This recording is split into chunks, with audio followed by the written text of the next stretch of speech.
इसलिए मुझे बड़े शर्म के साथ कहना पड़ रहा है कि यहाँ की सरकार जानबूझ के ऐसे वर्दीधारी गुंडों को बल दे रही है, सहयोग कर रही है, जिससे कि सतनामियों पे जुल्म हो। ये हम लोग स्वीकार नहीं करेंगे।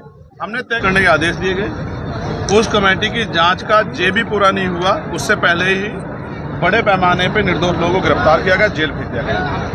सिर्फ जेल भेजना ही पर्याप्त होता तो भी ठीक था, लेकिन जिस तरह से उनके साथ हिंसा की गई, पीटा गया, उनको खाल उतारा गया, उनको करंट लगाया गया, उनको घर से बेइज्जत करके उठा के लाया गया, उनके सम्मान के साथ खिलवाड़ की गई। उसके बाद आज गिरफ्तारी के नाम पे हम पे रिपोर्ट्स हैं कि रात के अंधेरे में जब पुलिस वहां जाती है तो बहन बेटियों से अकेले पाके छेड़खानी करती है। ये जो जुल्म है, हम सब कुछ बर्दाश्त कर सकते हैं, लेकिन बहन बेटियों के साथ इस तरह की व्यवहार, इस तरह का अपमान बर्दाश्त नहीं कर सकते। इसलिए मुझे बड़े शर्म के साथ कहना पड़ रहा है कि यहाँ की सरकार जानबूझ के ऐसे वर्दीधारी गुंडों को बल दे रही है, सहयोग कर रही है, जिससे कि सतनामियों पे जुल्म हो। ये हम लोग स्वीकार नहीं करेंगे। हमने तय किया है, हमारे यहाँ के नेताओं ने आज इसका प्रथम चरण बुलाया था, अभी इसके 3 चरण और होंगे। फिर हम एक बहुत बड़ी विशालकाय रैली यहाँ करेंगे, लेकिन अब हम छत्तीसगढ़ भवन का दिल्ली में भी घेराव करेंगे। जो सरकार यहाँ अपने आप को सब कुछ मान के गरीबों को कुचलने काम कर रही है, उस सरकार को इतनी छूट नहीं दी जा सकती कि वो सतनामियों को कुचल रही है। आपने बड़ा वचन दिया है, आपने बड़ा वचन दिया है अक्टूबर में। मैंने आपसे कहा है जी, सदन चलने के 15 दिन के बाद अगर मैं यहाँ के लोगों को जेल से बाहर नहीं निकलवा पाया तो मैं कभी छत्तीसगढ़ में पैर नहीं रखूंगा। और आप जानते हैं कि चंद्रशेखर आजाद हवा में कोई वचन नहीं देते हैं।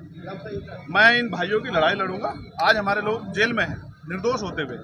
आज हमारे उनके घर के बच्चे भूखे प्यासे परेशान हैं, उन पे इलाज के लिए पैसे नहीं है, पढ़ाई के लिए पैसे नहीं है, उनके घर नहीं चल रहे हैं, लेकिन सरकार को फर्क नहीं पड़ता है। सरकार की जांच कमेटी कोई रिपोर्ट नहीं पहुंची, लेकिन हमारे लोग निर्दोष लोग जेल काट रहे हैं। जो लोग दोषी नहीं पाए जाएंगे, क्या सरकार उनको इस समय लौटा देगी? उनके साथ जो हिंसा हुई है वो हिंसा वापस लौटा देंगे। जो आगजनी हिंसा हुई है वो तो हुई है, जो दिख रहा है वो आखिर मैं ये कह रहा हूँ उसकी जांच कराओ, सीबीआई जांच होनी चाहिए, जैद खान के कटने की भी और इस घटना की भी। और मैं आपको वचन दे कहता हूँ, अगर हमारा कोई कार्यकर्ता उसमें शामिल होगा तो उसका हाथ पकड़ के पुलिस को देने का हम लोग करेंगे। लेकिन निष्पक्ष जांच तो सीबीआई जांच क्यों नहीं कराती सरकार?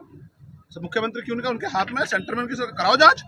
जो दोषी होगा उसको जो सख्त सजा मिलती होगी, अगर हमारे संगठन का तो 2 दुगनी सजा मिलनी चाहिए। लेकिन इस आधार पर निर्दोष लोगों को जेल भेजना, उनका मारपीट करना, उनके परिवारों को, हमारी बहन बेटियों के साथ इस तरह अपमानजनक रवैया, ये हम लोग स्वीकार करते हैं। आपने बड़ा वचन बता रहा हूँ जो छत्तीसगढ़ की जनता बोल रही है। इतनी बड़ी रिपोर्ट है हमारे पास, ये हमारे सब्र का इम्तिहान लिया जा रहा है। इतनी बड़ी रिपोर्ट है हमारे पास जहाँ ये हुआ है और अभी भी जारी है। गिरफ्तारी के नाम पे बहन बेटियों का अपमान बर्दाश्त नहीं करेगा इस समाज। ये बात सरकार अच्छी तरह समझ ले। सर, आप बार-बार सितंबर की बात कर रहे हैं सर, बारे में बताइए आने वाले निकाय चुनाव में आपकी मैं कह रहा हूँ चुनाव सेकेंडरी है। पहले उन क्रांतिकारियों को, उन बलिदानियों को जो जेल में ठूसते गए तो उनको निकालना जरूरी है। बाबा जी, जो समाज के गुरुजी हैं, यहाँ के छत्तीसगढ़ समाज में गुरुजी यहाँ पे हैं, वो जो समाज सतनामी समाज के बारे में कुछ बोल नहीं रहे हैं, उसके बारे में आप क्या कहेंगे? देखिए, मैं किसी को कुछ नहीं कहना चाहता।